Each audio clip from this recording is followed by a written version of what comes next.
Of the people society है उससे भी जुड़ने की कोशिश मैंने की थी। लाजपत नगर में जो उनकी लाइब्रेरी वगैरह है वहाँ भी मैंने जाना शुरू किया था। और उनकी जो अपनी कार्य क्षमताएं हैं वो शायद जो है वो किसी को भी प्रभावित कर सकती है। बहुत लंबी उम्र लाला जी ने नहीं पाई। मेरे ख्याल से जो है वो 35 साल और 28 साल ये जो है तो एक तरह से 62-63 साल की उम्र में ही वो चले गए। लेकिन उस समय इतनी कम उम्र में उन्होंने जो भी भारतीय राजनीति है, भारतीय स्वतंत्रता संग्राम है और जो भारतीय स्वतंत्रता संग्राम का एक तरह से एक वैश्विक परिप्रेक्ष्य उसको स्थापित करने में उन्होंने एक महती भूमिका ली।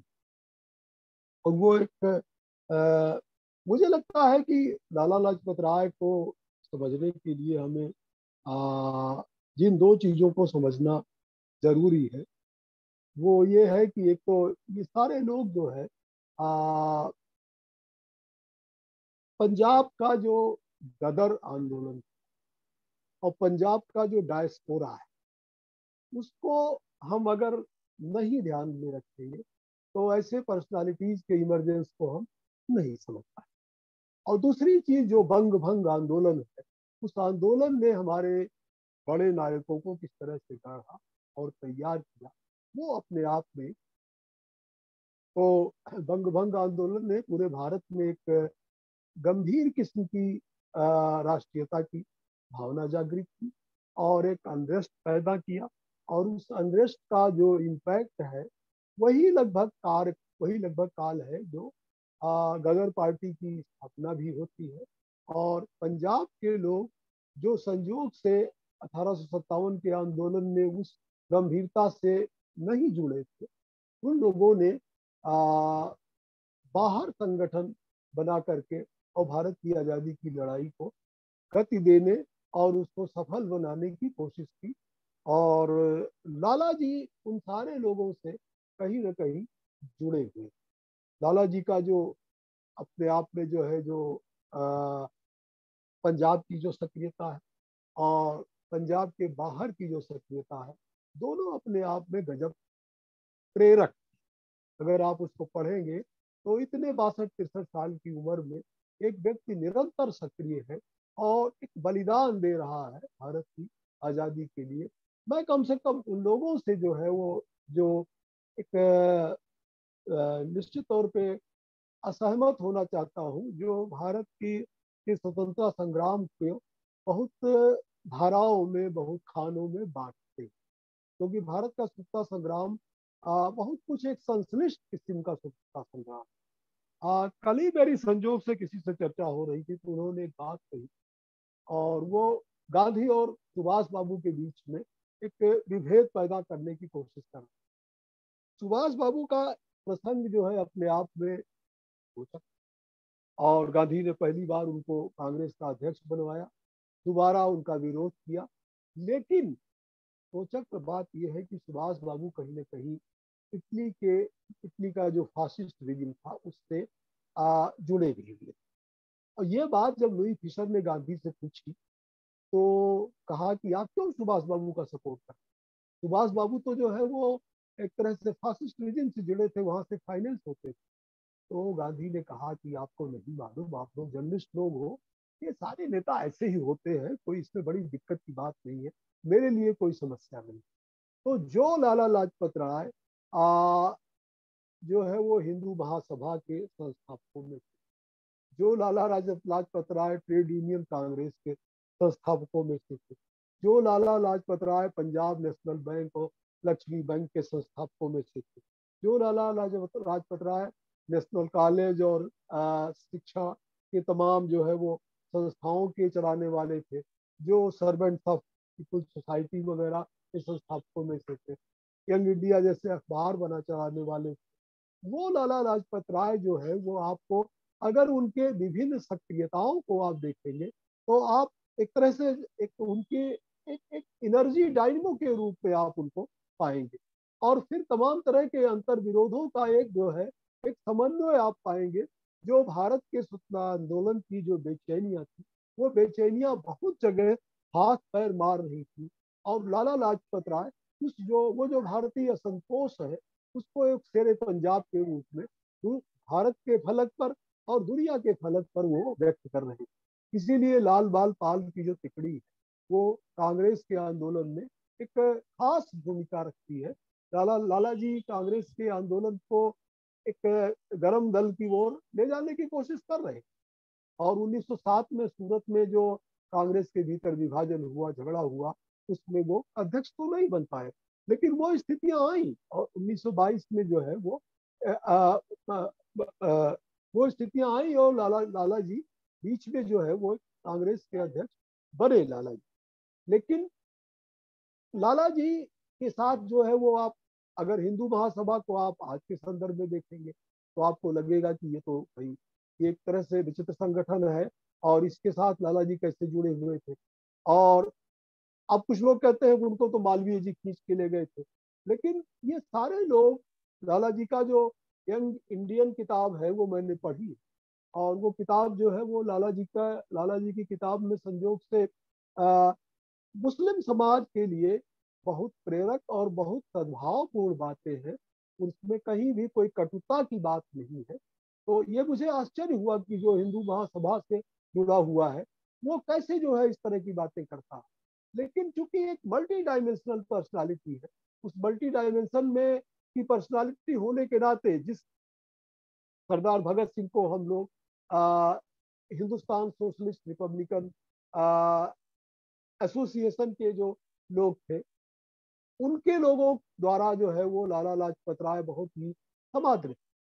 और इन तमाम चीजों के बावजूद लाला लाजपत राय के आ, साइमन कमीशन के विरोध करते हुए लाला लाजपत राय की जो हत्या हुई, उस हत्या के बाद जो है स्वयं हिंदुस्तान सोशलिस्ट रिपब्लिकन एसोसिएशन ने ये शपथ ली कि हम इन हत्यारों को छोड़ेंगे नहीं और इनको हम मारेंगे।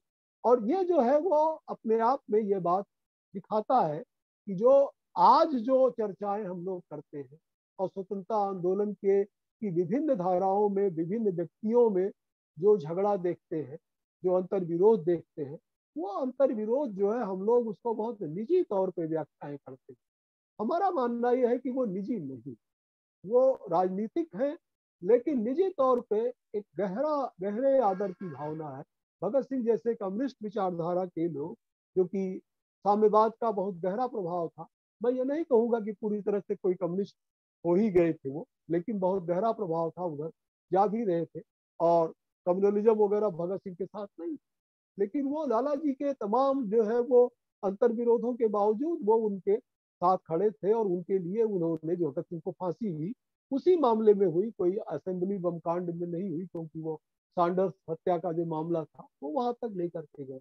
तो लाला जी का जो मामला है, लाला जी ने जब अमेरिका गए तो वहाँ कैलिफोर्निया में उनकी मुलाकात जो है वो भीमराव अंबेडकर से हुई। और उन्होंने अंबेडकर साहब पर पूरे डोरे डाले कि आप पढ़ाई लिखाई छोड़ दीजिए और स्वतंत्रता आंदोलन में आ जाइए।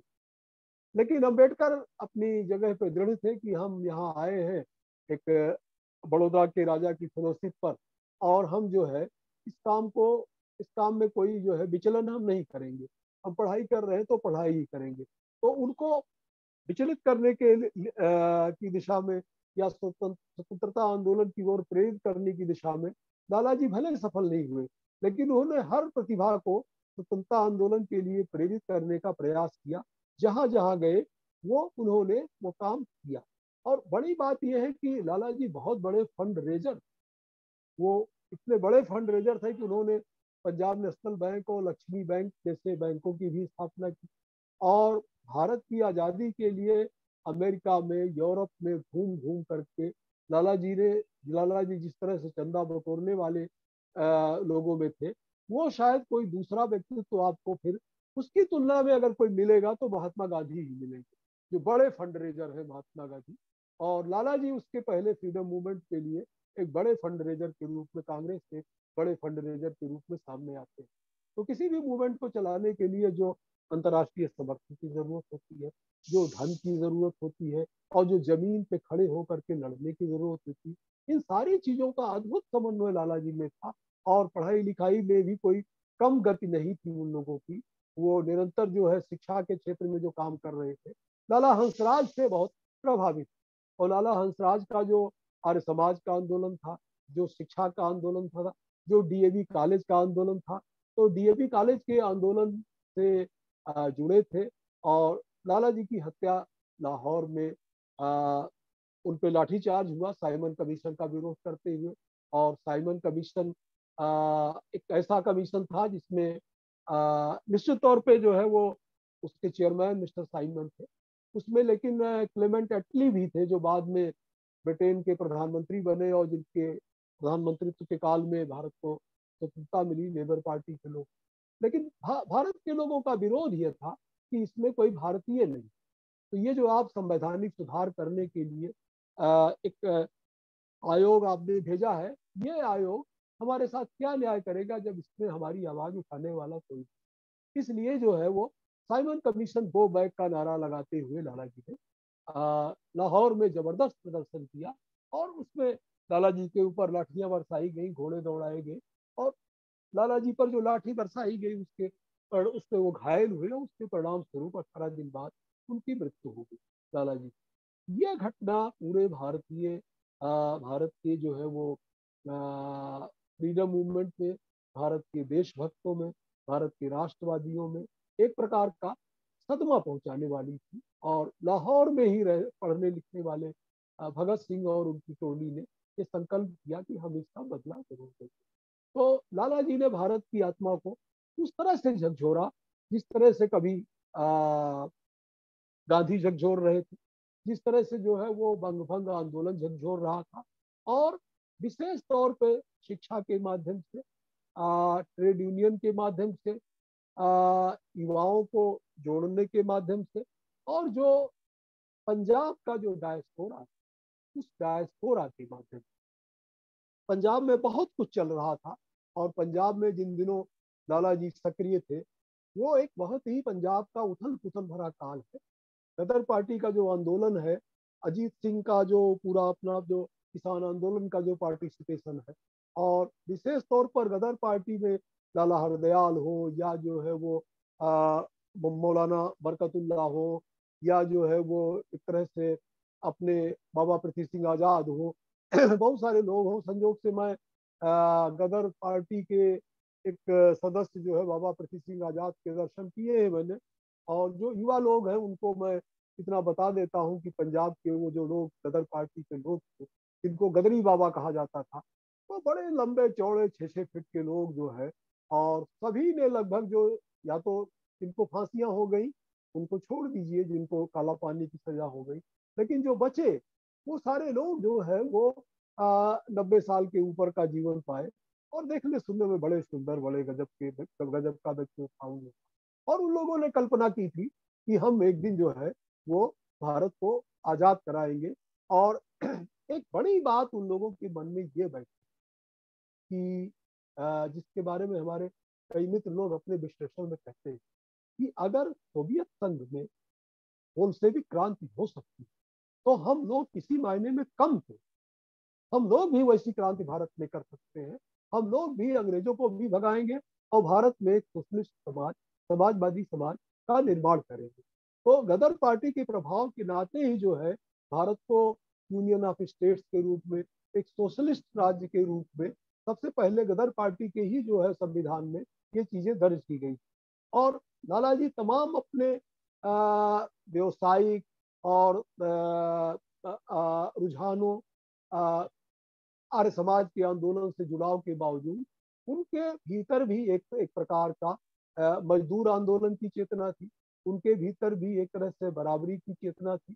और उनके भीतर भी मैंने जो इतना उनको पढ़ा है उसमें सांप्रदायिक दुराव नहीं है, सद्भाव ही मुझे मिलेगा।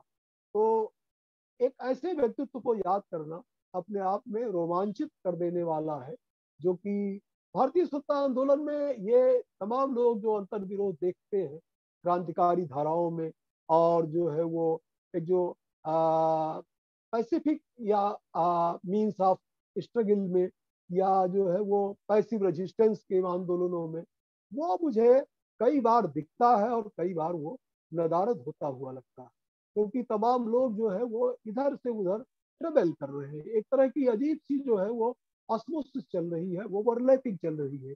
बहुत सारे लोग ऐसे हैं कि गणेश शंकर विद्यार्थी हैं, माखनलाल चतुर्वेदी हैं, ये ऐसे लोग हैं जो क्रांतिकारी धारा से आए या क्रांतिकारी धारा से जुड़े थे, और वो फिर गांधी की शरण में गए। और उन्होंने जो है, या पराड़कर जी को ही आप लीजिए, वो क्रांतिकारी धारा से आए थे, पिस्तौल चलाते थे, और उन्होंने जो है वो राजगुरु को पिस्तौल चलाना सिखाया था। लेकिन वो बाद में जो है वो एक तरह से गांधी के की धारा के समर्थक में बने। तो बहुत सारी चीजें एक दूसरे से ओवरलैप करती हुई और एक दूसरे से मिलती जुलती हुई दिखाई पड़ती है। मुझे लगता है जो मूल मूल जो चेतना है, जो मूल बेचैनी है, जो बेसिक अनरेस्ट है, वो भारत की आजादी का है। भारत की जो है वो भारत के लोगों का जो आर्थिक दास्ता है, आर्थिक विपन्नता है, गुर्बत है, उसको मिटाने की है। और एक बेचैनी ये भी है कि अगर अमेरिका जैसा मुल्क ब्रिटेन से लड़ करके स्वतंत्रता पा सकता है, तो हम क्यों नहीं लड़ करके पा सकते। इसीलिए लाला जी अमेरिका गए थे, क्योंकि अमेरिका एक फ्रीडम लविंग कंट्री है, और फ्रीडम लविंग कंट्री से हम लोग रिलेशन बनाए, इंस्पिरेशन ड्रा करें, और भारत में भी उन चीजों को हम लागू करें। यही सेम प्रेरणा जो है वो गदर पार्टी के लोगों की। ये बात अलग है कि जो है वो डीएबी आंदोलन के नाते पंजाब में बहुत सारे टकराव हुए, चाहे भाषा के स्तर पर मामला हो, चाहे हिंदू और सिखों का मामला हो, उसका अपना एक अंतर्विरोध रहा। डीएबी या आर्य समाज के आंदोलनों के नाते भी काफी दिक्कतें भी हुई पंजाब में, और उसके नाते जो है एक तरह से कॉन्फ्लिक्ट भी बना। लेकिन लाला जी के व्यक्तित्व में मुझे वो कॉन्फ्लिक्ट कम दिखाई पड़ता है। वो कॉन्फ्लिक्ट जो है वो रिजॉल्व करने वाली पर्सनालिटी थी, वो कॉन्फ्लिक्ट को मैनेज करने वाली पर्सनालिटी थी। और जो स्ट्रगल की, ग्लोबल स्ट्रगल की, उस समय की जो जितनी स्ट्रीम थी, सब स्ट्रीम्स का जो है एक तरह का मैं कहूँगा कि एक तरह के प्रयाग थे, एक तरह के संगम थे, जहाँ पे वो सारी धाराएं मिलती है लाला जी के व्यक्तित्व में। इसलिए लाला जी को हम जो है एक अलग तरह से उनके मूल्यांकन की जरूरत है। तिलक स्कूल ऑफ पॉलिटिक्स की स्थापना की बात उन्होंने की थी, यानी राजनीति में के लोगों को हम कैसे प्रशिक्षित करें, कैसे उनमें जो है वो देशभक्ति का जज्बा पैदा करें, कैसे उनमें संघर्ष का जज्बा पैदा करें, कैसे उनमें ऑनेस्टी, हम डेडिकेशन और कमिटमेंट पैदा करें। आज मुझे लगता है कि उसकी निहायत जो है वो कमी हमारे राजनीति में आ गई है। राजनीति का उद्देश्य आज जो है वो सत्ता प्राप्ति, धन प्राप्ति, और उसके लिए किसी को भी का भी दमन करना हो और कोई भी अनैतिक उपाय अपनाना हो, तो उसके लिए लोग झिझकते नहीं। ऐसे लोगों, ऐसे दौर में अगर हम लोग जो है, हमारे भीतर तो कई बार ये उत्साह भी बना था कि तिलक स्कूल ऑफ पॉलिटिक्स वगैरह को कैसे स्थापित किया जाए, क्या किया जाए, इसके लिए जो है हम लोगों को कुछ काम करना चाहिए। तो लाला लाजपत राय हो, या लोकमान्य बाल गंगाधर तिलक हो, या बिपिन चंद्र पाल हो, इन लोगों की तिकड़ी ने जो भारत के स्वतंत्रता आंदोलन को एक नई गति प्रदान की, उसी गति को उसी गति के आवेग को पकड़ करके महात्मा गांधी ने भारतीय स्वतंत्रता आंदोलन को एक नया मोड़ दिया, एक नया आयाम दिया। गांधी जी जो है वो अपने जो भी उनकी राजनीतिक जमीन तैयार कर रहे हैं, उसमें वो बंग भंग आंदोलन को कहीं खारिज नहीं, उसमें वह पंजाब के का जो अकाली आंदोलन है उसको कहीं खारिज नहीं कर, उसमें वह, और एक एक बात जानिए कि जो है वो आर्य समाज की ये जो ऑफिसर्स थे, आर्य समाज के ऑफिसर्स में ही कांग्रेस के तमाम दफ्तर खोले गए, और उन्हीं जगहों पर जो है इवन गोरक्षा का जो कार्यक्रम था, वो जो गोरक्षणी सभाएं थी, गोरक्षा के जो तमाम कार्यालय थे, उन्हीं जगहों पर कांग्रेस के दफ्तर खोले गए। तो आर्य समाज का और जो है कांग्रेस का और लाला जी के आंदोलन का, गांधी जी के आंदोलन का एक बहुत ही संश्लिष्ट रिश्ता है।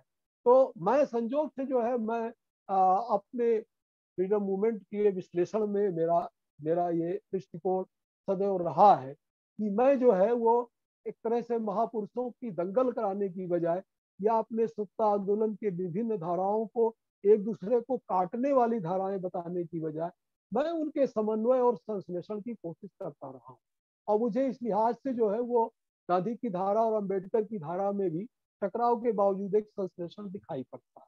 मुझे नरम दल और गरम दल की धाराओं में भी टकराव के बावजूद एक संश्लेषण और एक दूसरे से ग्रहण करने की कोशिश दिखाई पड़ती है, क्योंकि जो अपने आप में जो रविन्द्रनाथ टैगोर थे, वो रविन्द्रनाथ टैगोर या जो है वो सखाराम गणेश देउस्कर या जो है वो तिलक, इन लोगों के बीच में भी एक कम्युनिकेशन रिश्ता बन रहा है। और बंगाल में जो है वो शिवाजी उत्सव जो मनाया जा रहा है उसमें तिलक स्वयं आ रहे हैं। तो बंगाल का नेशनलिज्म, महाराष्ट्र का नेशनलिज्म, फिर पंजाब का नेशनलिज्म, इन तीनों का जो कोऑर्डिनेशन है, ये तीन जो नाम आप देखते हैं कि बिपिन चंद्र पाल, लाला लाजपत राय और बाल गंगाधर तिलक, ये तीन जो मेजर नेशनलिटी जो है इंडियन सब कॉन्टिनेंट में उभर रही है, ये तीनों का जो एक तरह से वैचारिक रूप से जो कोऑर्डिनेशन बनता है, यही इंडियन नेशनलिटी को फॉर्म करता है, यही उसके कॉन्स्टिट्यूएंट्स है। एक तरफ बंगाल का नेशनलिज्म, एक तरफ पंजाब का नेशनलिज्म, एक तरफ महाराष्ट्र का नेशनलिज्म, ये थ्री मेजर कंपोनेंट्स हैं इंडियन नेशनलिज्म के। मुझे लगता है गांधी ने गुजरात से आकर के थोड़ा गुजरातियों को भी इसमें जोड़ा, और फिर एक थर्ड पार्टी होने के नाते एक जो है वो, और क्योंकि बाहर से आए थे तो उनको यहाँ के जो अंतर्विरोध थे, यहाँ के जो गुट थे, इन तमाम गुटों से वो ऊपर उठे। वो गोखले जी के समर्थक थे, मतलब गोखले जी के अनुयायी थे, शिष्य थे, और उन्होंने वहां से चीजों को लिया और फिर उन्होंने कांग्रेस के भीतर जो तमाम झगड़े विवाद थे उसको शांत करते हुए और एक नई धारा वो लेकर के चले। लेकिन ये अगर पृष्ठभूमि, ये एक बेसिक जो तैयारी है जो खेत को जोतने की, उससे खरपतवार निकालने की और उसको उर्वर बनाने की, अगर ये न हुई होती तो गांधी उस धरती पर आजादी का बीज न बो पाते, गांधी उस धरती पर जो है स्वाधीनता संग्राम की फसल न काट पाते। इसी इन्हीं जो है वो लाला जी के एक संघर्षों, कठिन प्रयासों और तमाम चीजों को लेकर गांधी गांधी बाद में जाते हैं और दुनिया भर में 31 में जो सेकंड राउंड टेबल कॉन्फ्रेंस में गए हैं, वो क्या करने गए हैं? वो राउंड टेबल कॉन्फ्रेंस में तो विफल हो गए, लेकिन उससे कई गुना ज्यादा वो एक कहना चाहिए कि ग्लोबल पब्लिक ओपिनियन फॉर्म कर रहे हैं इंडियन फ्रीडम स्ट्रगल के लिए। वही काम लाला लाजपत राय पहले कर रहे थे इंडियन फ्रीडम स्ट्रगल के लिए। एक ग्लोबल पब्लिक फोरम, एक ग्लोबल पब्लिक ओपिनियन, और अमेरिकी अमेरिकी सीनेट में भी उन्होंने कोई एक तरह से प्रपोजल, एक बुकलेट तैयार की, उस बुकलेट पे चर्चा हुई और वहाँ के लोगों से, तमाम इंटेलेक्चुअल से मिले और ये काम किया। वही काम गांधी भी कर रहे थे, वही काम गांधी लुई फिशर के माध्यम से एक तरह से जो है वो जो अपने आप में वेब मिलर जैसे पत्रकार के माध्यम से, या जो है वो एक एडगर स्नो के माध्यम से, या बहुत सारे लोगों के माध्यम से गांधी जो है वो विलियम शरर के माध्यम से, विंसेंट सीन के माध्यम से, तमाम जो अमेरिकन जर्नलिस्ट तमाम लोग थे उसके माध्यम से कर रहे थे। वही काम लाला जी भी करने गए।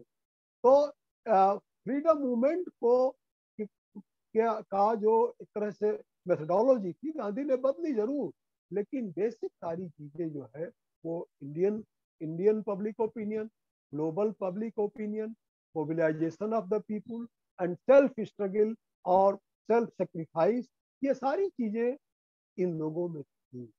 उन्हीं चीजों को लेकर के हमारी आजादी की लड़ाई आगे बढ़ी।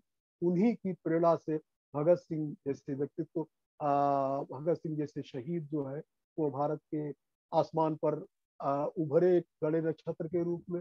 उन्हीं के कर्मों का फल है जो गांधी को सफलताएं मिली, और उन्हीं के नाते भारत की आजादी को एक जो है आजादी का बिहान हुआ, आजादी की सुबह हुई। तो लाला जी की बहुत सारी आलोचनाएं भी हो सकती है। लाला जी जो है वो हिंदू महासभा के नाते आलोचनाएं है, या और भी जो है वो उनके आर्य समाज के आंदोलन के नाते आलोचनाएं हो। और लेकिन वो, मुझे लगता है कि वो जो बेसिक ड्राइव है, जो बेसिक इंस्पिरेशन है लाला जी की, वो इंडियन फ्रीडम है और इंडियन सोसाइटी को एक एक बड़े प्लेन पे ले जाना है, उसको एक एक डेवलप्ड और जो है समृद्ध समाज बनाना है। इसलिए लाला जी शिक्षा के माध्यम से, एक तरह से जो है वो ट्रेड यूनियन के माध्यम से, बैंकिंग के माध्यम से, मीडिया के माध्यम से और पॉलिटिकल एक्शन के माध्यम से, ये सारी चीजें लाला जी ने हमको दी है।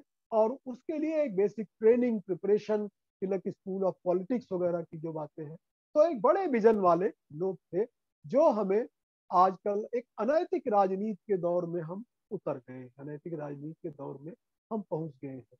और हमें लगता है कई बार कि जो दुष्यंत का शेर है कि कैसी मशाल लेके चले तीरगी में आप, जो रोशनी थी वो भी सलामत नहीं। तो इस दौर में लाला जी को याद करने का मतलब कि वो जो रोशनी, वो मशाल जो थी, उसको हम बुझने न दें, उस मशाल को फिर से जलाएं और उस मशाल के माध्यम से हम जो है वो एक नए भारत का निर्माण करें, जिसमें नैतिकता की रोशनी हो, जिसमें जो है वो देशभक्ति की एक देश देशभक्ति की जो है वो का ईंधन हो, देशभक्ति का तेल हो।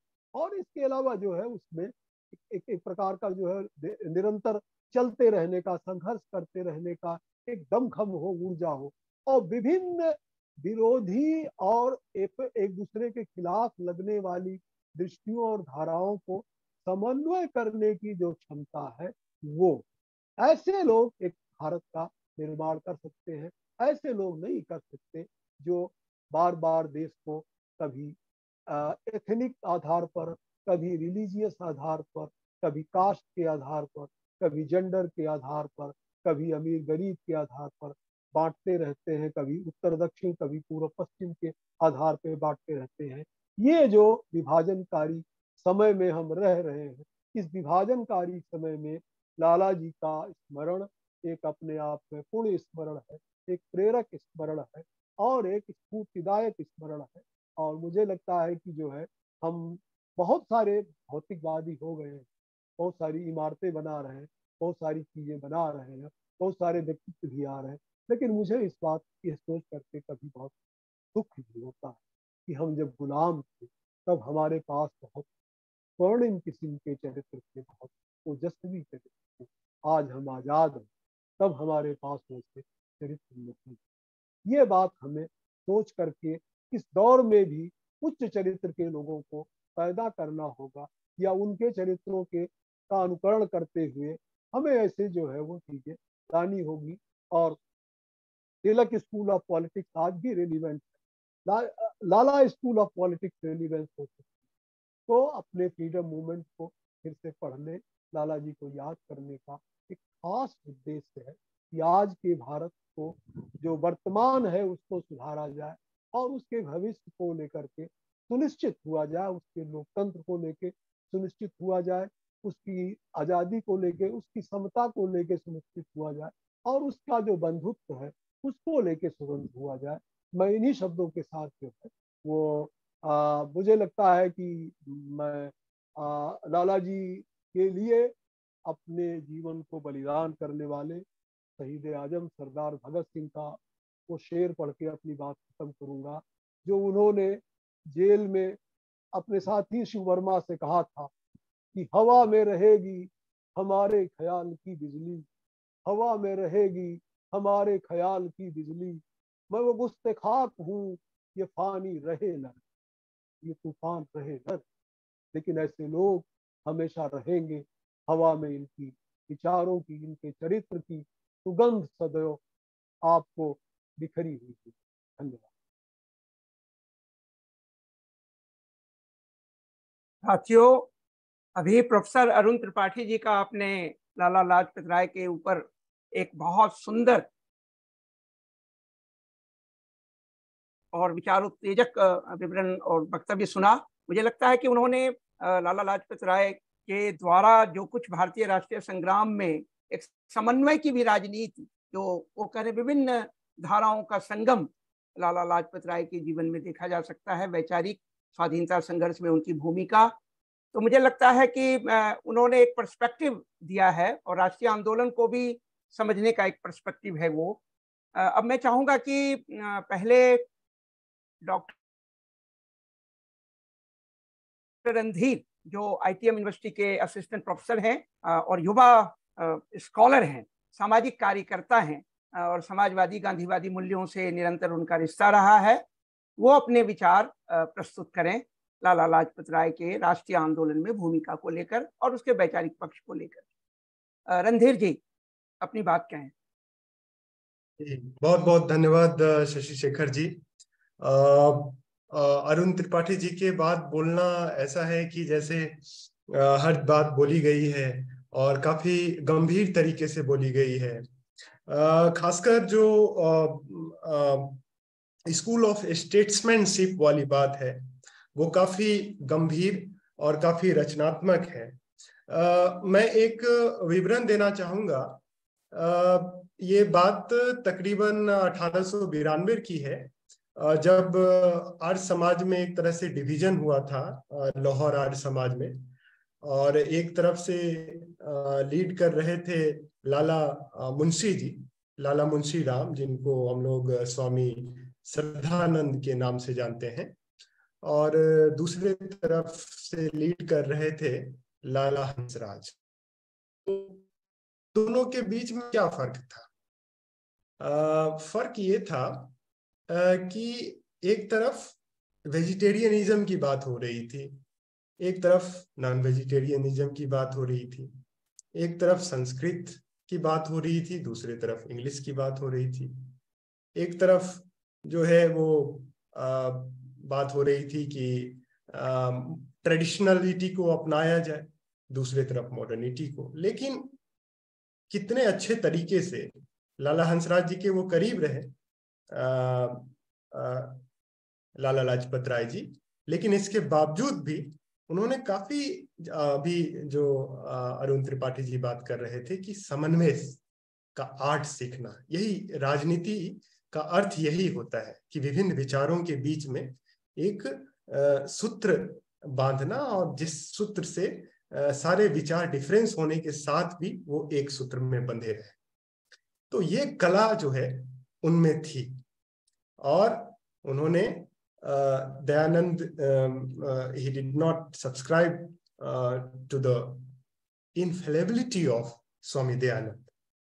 तो कहने का मतलब उनके अंदर वो गुणात्मक पक्ष है जिसको हम आर्ट ऑफ पॉलिटिक्स के मद्देनजर समझ सकते हैं। मुझे लाला लाजपत राय जी की जो अमेरिकन डायस्पोरा में, मतलब पंजाबी डायस्पोरा को जिस तरीके से उन्होंने बढ़ाया, उससे पहले 1905 में वो इंग्लैंड जाते हैं।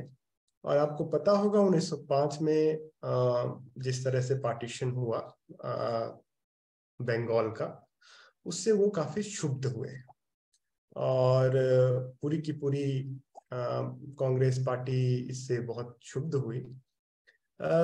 लेकिन हमेशा से लाला लाजपत राय हिंदू मुस्लिम यूनिटी के स्ट्रेंथ को, मुझे लगता है कि सबसे पहले भाप है। और उन्होंने ये कहा भी कि our struggle for freedom must be carried on in India. The tree of nation calls for our blood. World history was written in the letter of our blood. Let us crown our national movement with martyrdom. ये बात कहते हुए वो Hindu Muslim unity को लेकर के आते हैं। लाल बाल पाल का आंदोलन हमने देखा। मुझे लगता है कि स्वराज का जो आइडिया था, गांधी उस स्वराज को बाद में लेके आते हैं, लेकिन वो स्वराज जो काफी रेडिकल स्वराज जिसको हम कहेंगे, लाल बाल पाल के कंट्रीब्यूशन के वजह से वो भावना लोगों के अंदर आई। ये एक 4 फोल्ड का प्रोग्राम को लेके आए: स्वराज, स्वदेशी, बाइकॉट और नेशनल एजुकेशन। ये 4 आयाम ने ये जो हिंदू मुस्लिम यूनिटी के साथ एक नए तरह के नेशनलिज्म में नया तरह का, मतलब वो आइडिया इतना इम्पोर्टेंट है कि बाद में हम पोस्ट इंडिपेंडेंट डेवलपमेंट में भी उस चीज को हम लोग देखते हैं। हालांकि जिस तरह का प्लानिंग अपनाया गया भारत सरकार के द्वारा, बॉम्बे प्लान, और हमने देखा कि किस तरह से स्वदेशी आंदोलन की जो स्पिरिट है वो बिल्कुल इग्नोर किया गया। लेकिन हमें आज उसकी प्रासंगिकता दिखती है जब हम ग्लोबलाइजेशन के दौर में, फर्स्ट वर्ल्ड लेबर और थर्ड वर्ल्ड कैपिटल के दौर में, और new kind of colonisation process in the name of globalisation, इस चीज को जब हम लोग देखते हैं और समझते हैं तो हमें फिर से वो दादा भाई नेहरू जी का ड्रेन थियरी याद आता है। और तो कहने का मतलब उसकी उनकी जो प्रासंगिकता थी वो काफी इम्पोर्टेंट थी। लाला लाजपत राय जी के विचार को हम लोग सोसाइटी फॉर कम्युनल हार्मोनी की तरफ से, जो अभी अरुण त्रिपाठी जी भी बात कर रहे थे, जिसमें ट्रेडिशनल होते हुए भी वो हिंदू मुस्लिम यूनिटी की बात कर रहे थे, वो एक अपील मुझे याद आता है जब वो कहते हैं मुसलमानों को कि ये let us live and struggle for freedom as brothers whose interests are one and indivisible. Let us live and die for each other so that India may live and prosper as a nation. India is neither Hindu nor Muslim. It is not even both. It is one. It is India. ये जो spirit है nationalism का, वो इतना important है कि उसने पूरी की पूरी ने देखा जिस तरह से बाद में हिंदू मुस्लिम यूनिटी के साथ एक नया तरह के क्रांतिकारी चेतना जगी। आखिर वो ट्रेडिशनल आर्य समाजी थे, लेकिन वो गॉड को क्वेश्चन करते हैं। एक इंपॉर्टेंट कोट है उनका, वो कहते हैं कि how can I believe in a God who is said to be just and benevolent, almighty, who rules over this absurd world? Can this world, full of injustice, inequalities, cruelty, and barbarities, be the handiwork of a good God? Is there any truth in religion or in creed or faith? Does truth lead to disruption and disunion? And he concludes by saying, no one comes up to my ideals. I admire Gandhi ji. I admire Gandhi ji. I admire Malvi ji. But I am often indulging in bitter criticism of them. Public life, public activities, public engagements are no longer alluring. They do not attract me. They do not please me. Yet I find I cannot live without them. I am miserable. I am unhappy. Yet I hug my miserableness. I do not want to get rid of this state of mind, but I don't know how. So, ये जो क्यूटेशन है, ये explain करता है उनके चरित्र को। वो नैतिकता की बात करते हैं, और ये चीज लगभग हर सोशल रिफॉर्मर और सोशल रिवॉल्यूशनरीज जैसे गांधी और अंबेडकर, वो भी बुद्ध का जो अरुण आइडिया है करुणा का, वही आइडिया ऑफ गांधी का स्वराज है, अंत्योदय का योजना है, वही बुद्ध का मैत्री है। तो ये जो स्पिरिचुअलाइजेशन ऑफ पॉलिटिक्स है, जिस तरीके से हमारे समाज से, हमारे मेन स्ट्रीम पॉलिटिक्स से दूर हुआ, उसी का नतीजा है कि आज पॉलिटिक्स का रूल ऑफ गेम हो गया है कि विन, और हम लोग नैतिकता की बात तक नहीं करते। लाला लाजपत राय जी के कंट्रीब्यूशन को अरुण त्रिपाठी जी ने काफी अच्छे तरीके से एक्सप्लेन किया है, साइमन कमीशन से लेके। लेकिन मुझे वो बात नेहरू की याद आती है जब लाला लाजपत राय जी का डेथ होता है। वो कहते हैं कि I felt angry and bitter, और वो कहते हैं कि it is not so much at personal humiliation as at the Lajpat Rai passed away on 1928. He said it is a national humiliation involved in the assault on him. वो इसलिए कहते हैं क्योंकि उनका मौत ने न जाने कितने क्रांतिकारियों को जागृत किया। मैं जालियांवाला बाग हत्याकांड और लाला लाजपत राय की मौत, ये दोनों को एक रूप से देखता,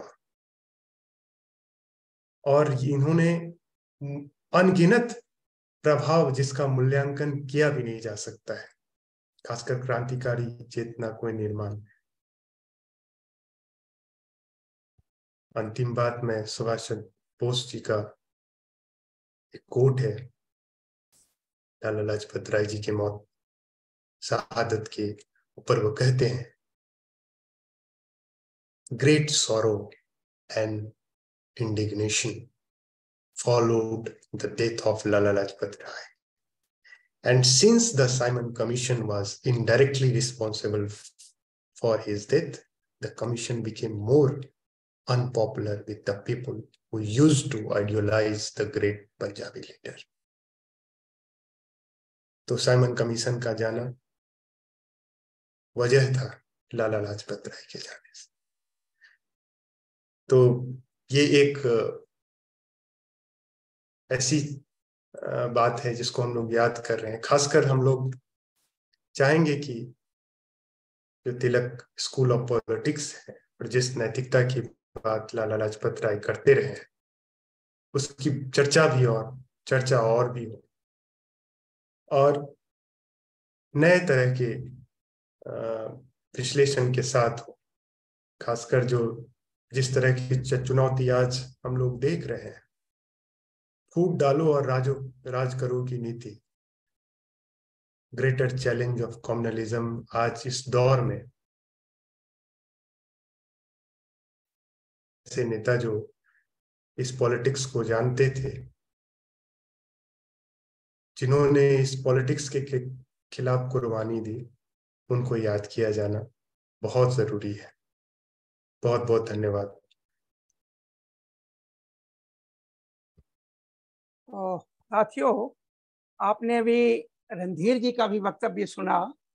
मैं चाहता हूं कि अगर हमारे कुछ साथी दोनों स्कॉलर्स के लाला लाजपत राय की स्वाधीनता संग्राम में वैचारिकी और उसकी भूमिका पर जो वक्तव्य दिया है, अगर उस पर कोई संक्षिप्त टिप्पणी करना चाहें तो उनका स्वागत है। अगर कोई साथी जी, कौशल किशोर जी। शुक्रिया जी प्लीज। शेखर सिंह जी, देखिए अपने अरुण त्रिपाठी जी और सिंह साहब, आपके लिए, दोनों ही लोगों के लिए मेरे मन में ऐसा ही सम्मान है जैसे मैंने आपसे ज्ञान पाया, शिक्षा पाया, और आप मेरे गुरु हैं। रणधीर भाई मेरे छोटे भाई जैसे हैं। तो अब ये बात करना ऐसा ही होगा कि आपको किसी ने रसगुल्ला सर्व किया, गुलाब जामुन सर्व किया और उसके बाद कोई फीकी चाय दे। पर सर मैं चाय जो है डायबिटिक ना होने के बावजूद फीकी पीना पसंद करता हूं, और उसमें मुझे जो जायका समझ में आता है उसके बारे में यदि मैं बात करूं, आज तिलक की पुण्यतिथि है और तिलक की पुण्यतिथि पर इन्होंने चर्चा लाला लाजपत राय पे रखा है, तो मुझे ये समझ में आता है कि ये बात तो मोहब्बत की है, पॉलिटिक्स की नहीं। ये बात मोहब्बत की है, पॉलिटिक्स की नहीं, कि लाला जी वो व्यक्ति थे जो एकदम जमीन से चलते हैं। उनके पिताजी एक सरकारी स्कूल में मास्टर थे, अग्रवाल जी, राधा कृष्ण अग्रवाल, जहां तक मुझे याद है उनके पिताजी का नाम था। वो एक सरकारी स्कूल में पढ़ाते थे और दिन में 5 बार नमाज पढ़ते थे। लाला जी के पिताजी दिन में 5 बार। कौशल जी, मैं एक करेक्शन करना चाहूंगा, उनका नाम राधा कृष्ण आजाद था। राधा कृष्ण आजाद। आप अनम्यूट हैं, अपने को अनम्यूट कर लीजिए। कौशल जी म्यूट, कौशल जी अनम्यूट कर लीजिए प्लीज। कौशल जी अनम्यूट कीजिए। जी कौशल जी आप म्यूट हैं। अब आ रही है, पहले म्यूट हो गए थे आप। तो लाला लाजपत राय के विषय में 1 अगस्त 2023 को चर्चा करना, मुझे 1 अगस्त 1920 की शाम लाहौर और पुणे के बीच का जो व्यापार है, उन 2 ध्रुवों के बीच में पेंडुलम की तरह टॉगल करने को विवश करता है। वो शाम कुछ ऐसा था कि उससे कोई 1-1.5 हफ्ते पहले लाला लाजपत राय का पुणे में बड़ा भव्य स्वागत सम्मान हुआ था, जिसके होस्ट तिलक थे। उन दोनों के बीच में ऐसी मोहब्बत थी कि देखिए, जब आप हिंदुस्तान की 19th सेंचुरी को देखते हैं तो ये बात साफ समझ में आता है कि मुगलों से दिल्ली की सल्तनत जो है वो मराठा के हाथ में पहुंच जाता है। मुगल फिर उस दौर में सूबेदार से ज्यादा बड़ी किसी हैसियत में नहीं थे। तो ये जो हिंदुस्तान की पॉलिटिकल हिस्ट्री में मराठा एम्पायर के साथ एक अन्याय हुआ, इसको वॉश करने की जरूरत है। इतिहास जैसे परोसा गया, हम लोगों ने जैसे उसको समझा है, उसमें ये बात समझने में मुझ जैसे आदमी को भी बहुत वक्त लगा कि अंग्रेजों का जो राज है उससे पहले मुगलों से मराठा ने वो दिल्ली की सल्तनत जो है वो ले ली थी। और ये जो मराठा सियासत है उसकी जब अंग्रेजों के साथ व्यवहार होता है तो उसमें 2 नाम उभरते हैं। One was Gopal Krishna Gokhale and the other was बाल गंगाधर तिलक। भारतीय आजादी के यदि गांधी को मानते हैं कि वो उसके अंतिम कालखंड के नायक हैं, और 1857 के क्रांति के नायकों को यदि सावरकर जी और दूसरे लोगों की बात मानी जाए कि वो उसकी बिगिनिंग है, हालांकि उससे पहले भी उसको ट्रेस किया जा सकता है, पर दुर्भाग्य की बात है कोई अब तक ऐसा नहीं हुआ कि वो 18th सेंचुरी की हिस्ट्री को उस तरह परोस सके जिस तरह 1857 को सावरकर ने परोसा था इंग्लैंड में। पर वहां है कुछ चीजें और वो बहुत काम की हैं। मैं ये बात बोल रहा हूं कि उसमें इतनी ही जान है कि 1857 से ही इस देश में आजादी की बात नहीं शुरू हुई, उसके सीड्स और उसके जो बातें हैं वो पीछे से रही है। ये जमीन से मोहब्बत का व्यापार है। तो मुझसे जो रणधीर भाई ने बात की थी वो बड़ा लिमिटेड स्कोप था कि मैं स्कूल ऑफ स्टेट्समैनशिप पर बात करूंगा। आपने इवेंट्स जो है, त्रिपाठी जी ने इवेंट्स बड़े सलीके से रखा है। बस दो बातें मुझे लग रहा है, यदि उन्होंने और रखा होता तो कोई बात छूट नहीं रही होती। देखिए 1885 में लाला लाजपत राय पैदा हुए। जिस दिन उनको दुनिया जानती है वो दिन लाहौर में एक ऐसा दिन है जो दिन महर्षि दयानंद के अवसान के बाद जो उनकी शोक सभा हुई लाहौर में, तो जितने सारे लोग उस विषय में बोलने को आ रहे थे, मंच पे खड़ा होने के बाद सबकी आवाज बंद हो जाती, सबका वाक हरण हो जाता, कोई कुछ बोल नहीं पाता था। उस मोमेंट में आखिर में लाला लाजपत राय आए। अब देखिए 1885 में वो पैदा हुए, महर्षि दयानंद जी की डेथ जो है 1883 या 82 में, कुछ ऐसा ही वो साल था। सर आप कुछ कहना चाह रहे हैं, कहिए। नहीं, 1865 में पैदा हुए हैं लाला लाजपत राय। 1865 में वो पैदा हुए। नॉट 85। मैं स्लिप कर रहा था, 1850 कोई बात नहीं, कोई बात पैदा हुआ। और 1883 में दयानंद जी की डेथ हुई। तो वो कुल 17-18 साल के एक नवयुवक थे। उन्होंने 2-2.5 घंटे का वो लेक्चर दिया है और उसके बाद लाला जी का दुनिया भर से परिचय हो जाता है। उसके बाद दूसरा वाकया, जब हिंदुस्तान 1907 में आता है तो उस टाइम में वो बोलते हैं हिस्टीरिया ऑफ सिपाही म्यूटिनी। 50 साल बाद वो जो 1857 का क्रांति था, उसके 50 साल बाद क्या होगा। तो इस बात को ब्रिटिश प्रेस ने जो एक टर्म उसके लिए इस्तेमाल किया, दैट इज हिस्टीरिया ऑफ सिपाही म्यूटिनी। और उसमें ब्रिटिश सियासत को 5 लोगों से डर लगता है जी। 5 लोगों के सामने वो थर-थर कांप रहे हैं। 3 तो वो लाल बाल पाल हो गए और इसके बाद 2 अगर खोजिए तो दैट वाज वो अरविंदो घोष बंगाल में और महामना मदन मोहन मालवीय, जिनकी अभी वो पीछे चर्चा कर रहे थे। इन 5 लोगों के बारे में अंग्रेजों की ये राय थी कि वो जो ब्रिटिश इंडियन आर्मी है उसमें जो इंडियन लोग हैं उनको ये 5 लोग इस सीमा तक भड़का सकते हैं कि वो 1857 की तरह दोबारा से बगावत कर सके। तो this is what is called hysteria of सिपाही म्यूटिनी आफ्टर 50 इयर्स। पर इसका जवाब लंदन में इंडिया हाउस से आता है। मैं आज उस दिशा में जाऊंगा नहीं। आपने जो मेरे लिए लिमिटेशन रखा है उस पर मुझे 2-3 बात कहने की है, तो बस मैं उतना कह के और बात खत्म करूं। आपने दूसरी एक और अच्छी बात कही थी जिनको शशि शेखर जी ने और अपने रणधीर भाई ने इंडोर्स भी किया है। मैं सिर्फ एक टर्म इस्तेमाल करूंगा, ब्रिज।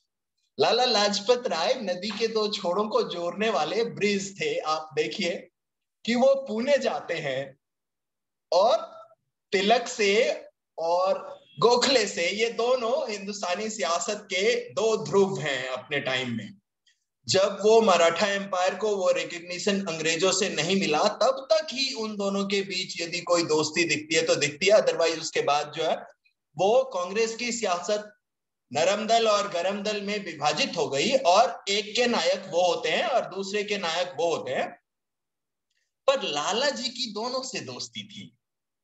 अगर वो तिलक के घर होते तो तिलक उनको अपने गाड़ी में बिठा के गोखले के घर छोड़ के आते और फिर दोबारा गोखले उनको लेके तिलक के घर छोड़ के आते। तो साहब ये थे लाला जी। दूसरी बात देखिए, गांधी और भगत सिंह दोनों ही लाला जी के इतने ही अपने थे। भाई परमानंद वो जो गदर मूवमेंट है, तो लाला जी एक ऐसे व्यक्ति थे कि उनको यदि देश का लाल कहते हैं तो वो सचमुच में लाल थे, पूरे लाल। अब मैं आता हूं उस बात पर कि जो स्कूल ऑफ स्टेट्समैनशिप की बात होती है। सर मैं 2 लोगों का नाम लूंगा, संयोग से वो दोनों महिलाएं हिंदुस्तान की नहीं है। एनी बेसेंट का नाम मैं 2 बार लूंगा और मैडम ब्लेवेटस्की का 1 बार। जब कांग्रेस पैदा हुआ, आप लोग ठीक कह रहे थे, वो 1885 का साल था। उससे पहले 1875 और 1885 के बीच में जब अमेरिका हिंदुस्तान को रीड कर रहा है, तो क्या रीड कर रहा है उन 10 सालों में? जब आप इस सवाल का जवाब खोजते हैं तो पता चलता है कि भाई हिंदुस्तान में एक ऐसी आंधी चल रही है जो वहां से चलते चलते यूरोप और अमेरिका को भी हिला के रख देगा। और इस एक ऑब्जर्वेशन को सुन के अमेरिका से ब्लावटस्की इंडिया आती है, और वो जो थियोसॉफिकल सोसाइटी की जो बात है यहाँ वो वहां से शुरू होती है। और इनिशियली थियोसॉफिकल सोसाइटी और आर्य समाज के बीच बहुत क्लोज एसोसिएशन रहे हैं। वो बाद में उनकी दूसरी कहानी है, मैं उसमें भी आज नहीं जाना चाहूंगा। तो वो जो एक बात थी, अगर आप इस बात पर आफ्टर थॉट्स क्या हैं उस पर गौर करें तो ये समझ में आएगा कि Congress was a kind of safety valve in that case। आप मेरी बात को सब्सक्राइब करें या ना करें, पर ये एक बात मुझे ऐसी उभरती दिखती है जिसको मैं काउंटर नहीं कर पाता हूं। In that case, Congress is a safety valve that Ellen Octavian Hume started. He was happened to be a secretary. तो 1885 में कांग्रेस खड़ा हुआ और उसके 3 सालों तक आर्य समाज भी इसी बात को सब्सक्राइब करता रहा। आर्य समाजी लोगों ने कांग्रेस को इंडोर्स नहीं किया, पर 1888 में जब इलाहाबाद का कांग्रेस हुआ तो उसमें मदन मोहन मालवीय ने स्पेशली लाला लाजपत राय को इनवाइट किया। इससे पहले सिर्फ एक ही बात दिखती है, जो लाला जी के कांग्रेस से एसोसिएशन की बात तो हो सकती है, पर वो आर्य समाज और कांग्रेस की एसोसिएशन की बात नहीं होती है। और इसकी पृष्ठभूमि में वो मेरी पिछली बात है जिसकी वजह से मैंने कहा कि उनके पिताजी दिन में 5 बार नमाज पढ़ते थे।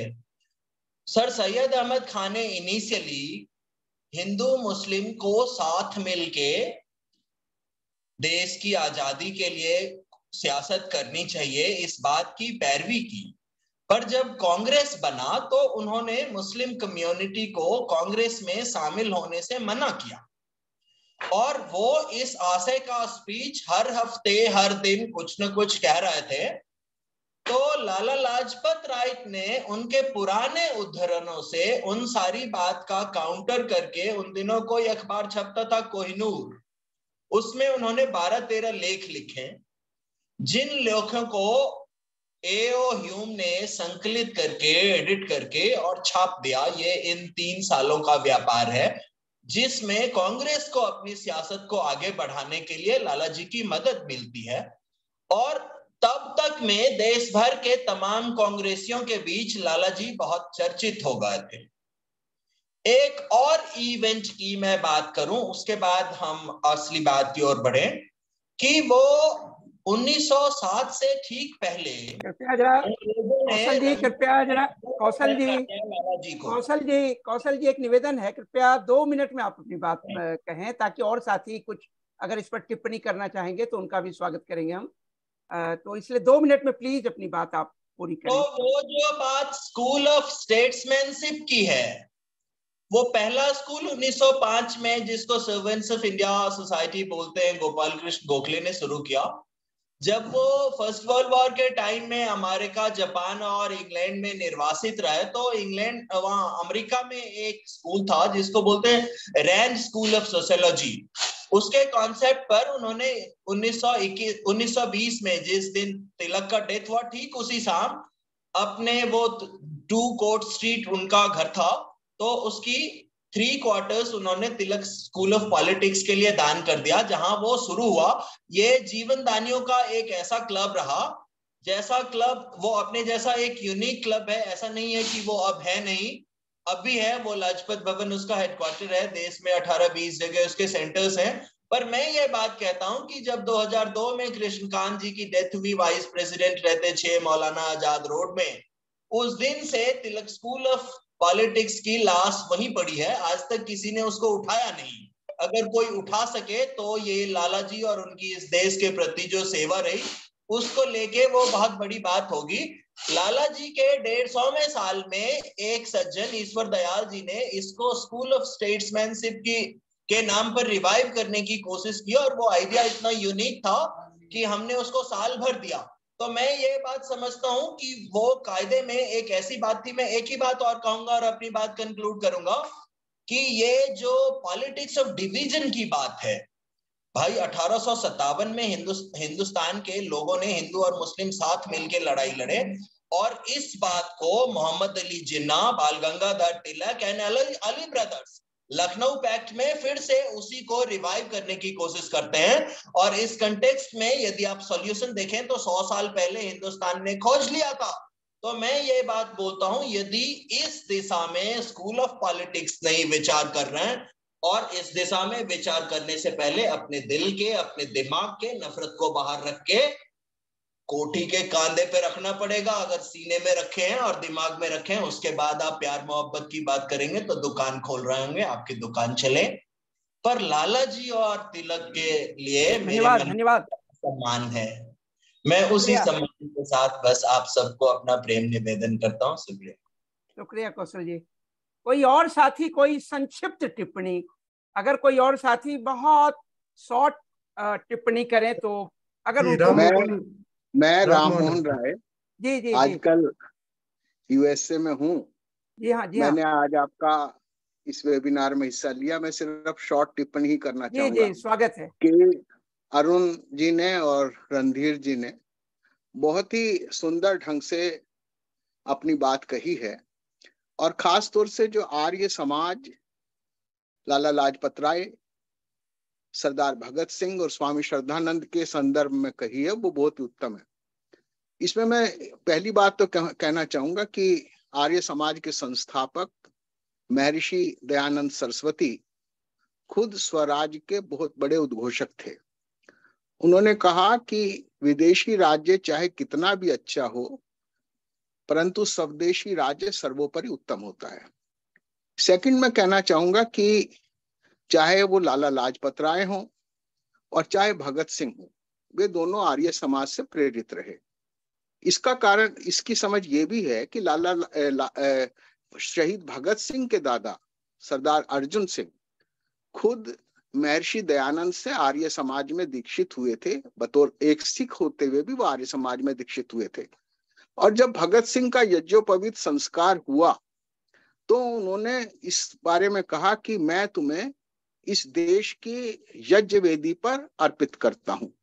मैं दूसरी बात कहना चाहूंगा कि भगत सिंह और लाला लाजपत राय के अटूट संबंध थे। 1923 के आसपास जब लाला जी ने हिंदू महासभा को ज्वाइन किया और कुछ मुख्य धारा से हटे, तो भगत सिंह और उनके साथी इस बात से नाराज थे। उनका बहुत आत्मीय संबंध थे पर नाराज थे। और एक जगह तो मैंने ये पढ़ा है कि लाला जी जब अपना कहीं एक जनसभा में भाषण दे रहे थे तो उन्होंने एक पर्चा बांटा, बेनकाब रहनुमा, इस तरह से, जो लाला जी के बारे में था, खिलाफ था। लाला जी ने उस पर्चे को पढ़ा और उन्होंने कहा ये जरूर भगत सिंह का काम होगा। पर हम इस बात को भी देखें कि 1928 के आसपास जब साइमन कमीशन की बात थी तो लाला जी को साइमन कमीशन के विरोध का नेतृत्व करने के लिए अगर किसी ने तैयार किया तो सरदार भगत सिंह थे। दूसरी तरफ मैं कहना चाहूंगा कि स्वामी श्रद्धानंद भी उसी दौर में, चाहे वो हिंदू महासभा के नेता बन गए थे, पर उसी दौर में साइमन कमीशन के विरोध में वो उतरे। और जब वो पहला मर्तबा है कि जब जामा मस्जिद की मिंबर पर खड़े होकर कोई एक सन्यासी, एक गैर मुस्लिम सन्यासी भाषण देता है, राष्ट्रीय एकता की बात करता है और फिर चांदनी चौक के अंदर खड़े उस जुलूस का नेतृत्व करता है जो अंग्रेज शाही के खिलाफ है, और जब उन पर बंदूकें टांगी जाती है तो वो कहते हैं मेरी छाती पर गोली चलाओ। तो मैं ये समझता हूं कि ये जो तीन बातें आज अरुण जी ने बात कही और रणधीर जी ने उसका जो सार तत्व दोनों को जोड़ कर रखा, तो ये जो पूरी धारा है ये एक धारा है। और आज जरूरत भी इसी तरह की है कि आर्य समाज जैसे आंदोलन पूरी तरह से आज दूसरे हाथों में चले गए हैं, पर इसके बावजूद भी उस धारा को जीवित रखने की, उस धारा को पुष्ट करने की जरूरत है, तभी हम इन संबंधों को और ज्यादा गहराई से समझ सकें। बस मैं अंतिम बात कहूंगा कि महात्मा हंसराज और लाला लाजपत राय के संबंधों के बारे में भी जो बात रखी है कि वो गुरुकुल प्रणाली के थे स्वामी जी, और ये डीएवी दयानंद एंग्लो वैदिक का था, इसमें महर्षि दयानंद के बारे में भी यही, उनके बारे में तरह तरह की अफवाहें उड़ाई गई। और लाला हंसराज लिखते हैं, महाशय हंसराज, कि उन्हें बताया गया कि लाहौर में स्वामी दयानंद जब आए हैं कि एक ऐसा सन्यासी आया है जो क्रिश्चियनिटी का प्रचार करता है, जो क्रिस्तान से जिसको वजीफा मिलता है, परंतु बात सब उग्र करता है। तो ये सारी बातें ये एक दूसरे से जुड़ी हुई हैं, और आज जिस ढंग से वक्तव्य दिए गए हैं, मैं बहुत आभारी हूं, और मैं इसमें शामिल होकर अपने आप को अहोभाग्य समझता हूं। धन्यवाद। कोई और साथी कोई संक्षिप्त टिप्पणी करना अगर चाहें, कोई और साथी, अन्यथा 2-3 मिनट। जी अरुण जी, अरुण जी अनम्यूट कीजिए, अरुण जी अनम्यूट कीजिए प्लीज। जी अरुण जी। राय साहब ने बहुत ऐड किया, इसमें जो है समृद्ध किया है इस चर्चा को। बस एक बात मैं और जोड़ना चाहता हूँ इसमें कि स्वामी दयानंद सरस्वती ने 1857 के आंदोलन में पार्टिसिपेट किया। उस समय वो भूमिगत थे, और गढ़मुक्तेश्वर की एक सभा में उनके गुरु स्वामी बिरजानंद भी गए। बहुत खूब। तो ये जो है वो एक, मुझे लगता है कि अपने फ्रीडम मूवमेंट के विश्लेषण में जो मार्क्सवादी दृष्टिकोण है वो थोड़ा कम सहायक हो सकता है कि दक्षिणपंथी और वामपंथी और जो है वो सेकुलर और नॉन सेकुलर, बहुत सारी चीजें ओवरलैप करती हैं और बहुत सारे ग्रे एरियाज हैं। हम जब विश्लेषण करें तो वो रियायत और छूट देते हुए अपने महापुरुषों का विश्लेषण करें, क्योंकि उनको डिवाइड करने में बहुत सारे खतरे हैं। इसीलिए मैंने एक मुक्त कंठ से जो है स्वतंत्रता आंदोलन का विवेचन किया है। उससे गलतियां हो सकती हैं, कमियां हो सकती हैं, लेकिन मैं फिर कहूंगा कि राय साहब ने बहुत समृद्ध किया है। धन्यवाद। और कोई साथी? यदि और कोई साथी बहुत संक्षिप्त टिप्पणी करना चाहें, अन्यथा 2-3 मिनट में मैं अपनी बात कह करके और आज के कार्यक्रम की पूर्णाहुति करूंगा। पहली बात तो यह है कि चाहे अरुण जी का और या रणधीर जी का, बाद में कौशल जी ने और राम मोहन राय जी ने अपने ऑब्जर्वेशन से इस बातचीत को बहुत समृद्ध किया। यद्यपि कुछ बातों पे असहमति हो सकती है, लेकिन मैं उस असहमति में अभी जाना नहीं चाहूँगा।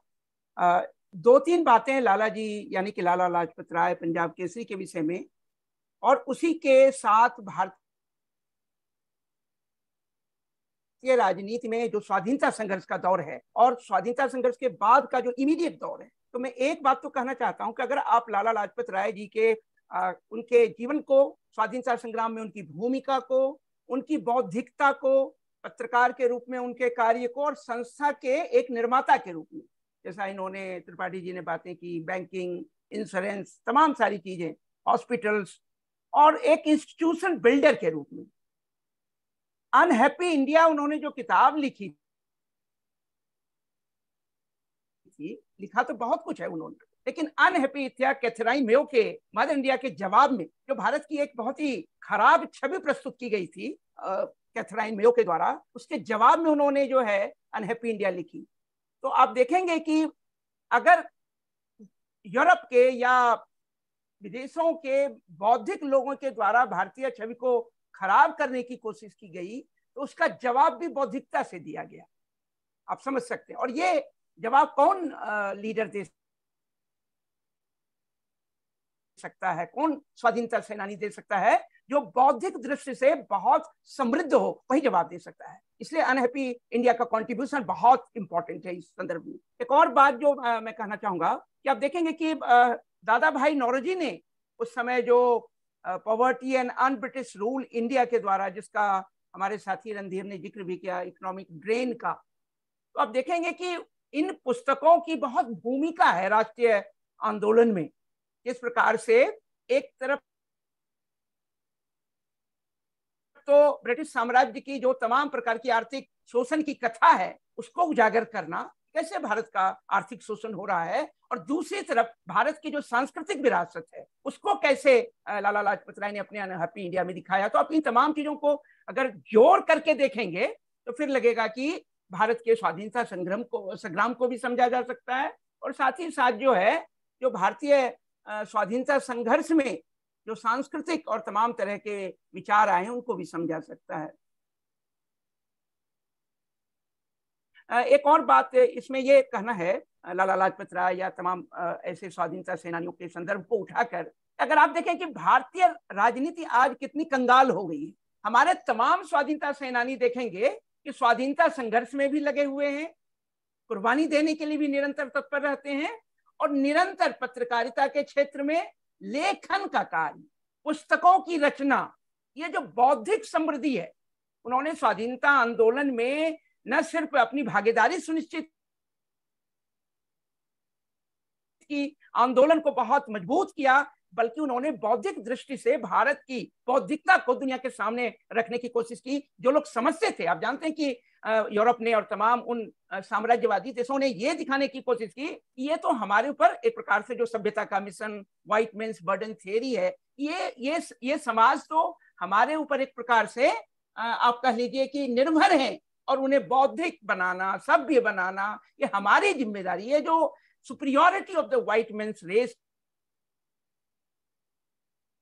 को, उसको भी चैलेंज किया है इन रचनाओं और बौद्धिकता के माध्यम से। और यही कारण है कि आगे चल करके देखेंगे, आप उस समय देखेंगे चाहे सुभाष हो, चाहे गांधी हो, चाहे नेहरू हो, चाहे जयप्रकाश हो, चाहे तमाम लाला लाजपत राय या बाल गंगाधर तिलक, तमाम लोगों ने कितना लेखन किया है, लेकिन आज की राजनीति में यह कंगाली का दौर, और यही कारण है कि नैतिक जो पतन हुआ है, जब राजनेता पढ़ना बंद कर देंगे और राजनेता न होकर के वो सिर्फ राजनीतिज्ञ हो जाएंगे, यानी वोट की राजनीति, अंततः वोट चाहिए, एन केन प्रकार वो मत चाहिए। तो हमें लगता है कि हमारे उन स्वाधीनता सेनानियों की जो विरासत है वो आज की भारतीय राजनीति के नेताओं ने उसको भुला दिया है। तो वो खुद भी, अगर आज आप बहुत सारे राजनीतिज्ञों से बात कर लें और लाला लाजपत राय के कंट्रीब्यूशन को, उनके बौद्धिक विचार और चिंतन को, संस्था के निर्माण में उनकी भूमिका को अगर पूछें, तो हो सकता है कि बहुत कम राजनीतिज्ञ आपको इन प्रश्नों का जवाब दे पाए। तो मुझे लगता है कि इस बात को भी, और यही कारण है कि हमारे स्वाधीनता संग्राम में जितने स्वाधीनता सेनानी थे, वो आंदोलन में भी अपनी भूमिका निभा रहे थे और भारतीय दर्शन को आधुनिक काल में समृद्ध कर रहे थे अपनी वैचारिकी से। इसको भी समझने की आवश्यकता है। मुझे लगता है कि लाला लाजपत राय को आज के दिन याद करना, क्यों, जिस लाल बाल पाल की हम बात कर रहे हैं, तो बाल की आज पुण्यतिथि है, बाल है ना, लोकमान्य तिलक की पुण्यतिथि। और ये भी देखिए कि लेजिस्लेटिव जो काउंसिल के मेंबर बने लाला लाजपत राय जी 1920 में ही बने, उसी वर्ष जो है लोकमान्य तिलक की मृत्यु हुई। ठीक है, तो आप इसको भी समझने की जरूरत है। और जो अंतिम बात मैं कहना चाहूंगा कि जब उन पर लाठी प्रहार हुआ, साइमन कमीशन की वापसी के लिए संघर्ष करते हुए, और लगभग 17-18 दिनों के बाद उनकी मृत्यु होती है। यद्यपि ब्रिटिश ने इस बात को स्वीकार नहीं किया कि उस लाठी प्रहार के कारण जो है लाला लाजपत राय की अंततः मृत्यु हुई है। वो मृत्यु नहीं थी, हत्या थी, हत्या थी वो। और कोई भी साम्राज्यवादी ताकत किस प्रकार से अपना विरोध करने वालों की वो या तो हत्या करने की कोशिश करता है, या उसे हिरासत में लेकर के जेल में कैद करके उसे सजा देने की कोशिश करता है। ये वस्तुतः डराने की कोशिश है कि जो आने वाले लोग हैं या जो स्वाधीनता संघर्ष में संलग्न हैं वो डर जाएं। आज की राजनीति में भी यही देखने की आवश्यकता है कि किस प्रकार से जो हमारी चुनी हुई सरकार है वो लोगों को डराने की कोशिश कर रही है, ताकि उनके इस प्रकार की जो सांप्रदायिक राजनीति है, जो धार्मिक राष्ट्रवाद बनाने की राजनीति है, उसको कोई चुनौती नहीं दे सके। मुझे लगता है कि इस संदर्भ में आज के युवाओं के लिए या आज की पीढ़ी के लिए लाला लाजपत राय जैसे स्वाधीनता सेनानियों की जिंदगी को जानना, उनकी राष्ट्रीय आंदोलन में भूमिका को जानना, उनकी बौद्धिकता को जानना और तमाम तरह के संस्थाओं के निर्माण में उनकी भूमिका को जानने से शायद उनको प्रेरणा मिल सकती है, और वो निर्भय होकर के निर्भय होकर के अपनी बात कह सकते हैं। और आज की जो सरकार है, जो सांप्रदायिकता और धर्म के नाम पर राष्ट्र निर्माण की कोशिश कर रही है, विचार और अभिव्यक्ति की स्वतंत्रता पर निरंतर हमला कर रही है और कोशिश कर रही है कि जो विरोध करेगा उन्हें या तो कैद खाने में डालेंगे झूठे केसों के मुकदमे से, या उन्हें बोलने नहीं देंगे। कभी देशद्रोह का मुकदमा या कहीं अन्य प्रकार के ड्रैकोनियन लॉज के तहत। मुझे लगता है कि लाला लाजपत राय, जिन्होंने अंततः अपनी कुर्बानी दी एक ऑल ब्रिटिश कमीशन के खिलाफ आंदोलन करते हुए, सत्याग्रह करते हुए, प्रदर्शन करते हुए, मुझे लगता है ये निर्भयता भारतीय युवाओं को अगर आज प्रेरणा के रूप में मिले तो शायद इस प्रकार की राजनीति का विरोध भी हो सकता है और इस प्रकार की राजनीति का अंत भी हो सकता है। और मुझे लगता है लाला लाजपत राय के प्रति हमारी सच्ची श्रद्धांजलि यही होगी कि निडर होकर के भारत की जो सांप्रदायिकता की राजनीति है उसको चुनौती दें और सद्भाव, जो त्रिपाठी जी बात कर रहे थे, जो हमारे साथी रणधीर बात कर रहे थे और अन्य साथियों ने जो कहा कि अंततः भारत का भविष्य, स्वतंत्र भारत का भविष्य सद्भाव की राजनीति में है, विविधता की एकता को बनाए रखने की राजनीति में। आप अच्छे हिंदू बनिए, अच्छे मुसलमान बनिए, क्रिश्चियन बनिए, जो बनना है बनिए, वो वैयक्तिक स्वतंत्रता के अंतर्गत हमारे संविधान ने हमें दिया है। लेकिन एक अच्छा हिंदू, एक अच्छा मुस्लिम, एक अच्छा क्रिश्चियन या एक अच्छा कोई भी धर्मावलंबी वो दूसरे धर्मों का सम्मान भी करे और दूसरे धर्मों के लोगों के साथ सहअस्तित्व जिसको कहते हैं उसके साथ जीना स्वीकार करे। वही भारत के हित में है और वही लाला लाजपत राय जैसे महान स्वतंत्रता सेनानी के प्रति हमारी सच्ची श्रद्धांजलि होगी। तो मुझे लगता है कि सोसाइटी फॉर कम्युनल हार्मनी ने लाला लाजपत राय के योगदान को, उनके स्वाधीनता संग्राम में उनकी भूमिका को याद करने के पीछे यही उद्देश्य है कि हम जिन लोगों तक पहुंच पा रहे हैं उन तक ये संदेश जाए। हमारे फेसबुक पर बहुत सारे साथी जो इसको सुन रहे होंगे वो इस बात को समझेंगे और उनकी सच्ची श्रद्धांजलि लाला जी के प्रति, लाला लाजपत राय के प्रति, पंजाब केसरी के प्रति यही होगी। धन्यवाद। मुझे लगता है कि आज के कार्यक्रम की समाप्ति इसी के साथ करते हैं और फिर अगले कार्यक्रम में सोसाइटी फॉर कम्युनल हार्मनी के द्वारा जिस विषय पे कोई चर्चा रखी जाएगी तो फिर हम लोग शामिल होंगे और उस चर्चा में भागीदारी करेंगे। आप सभी को बहुत बहुत धन्यवाद। रणधीर जी को बहुत धन्यवाद, प्रोफेसर अरुण त्रिपाठी को बहुत बहुत धन्यवाद, कौशल जी,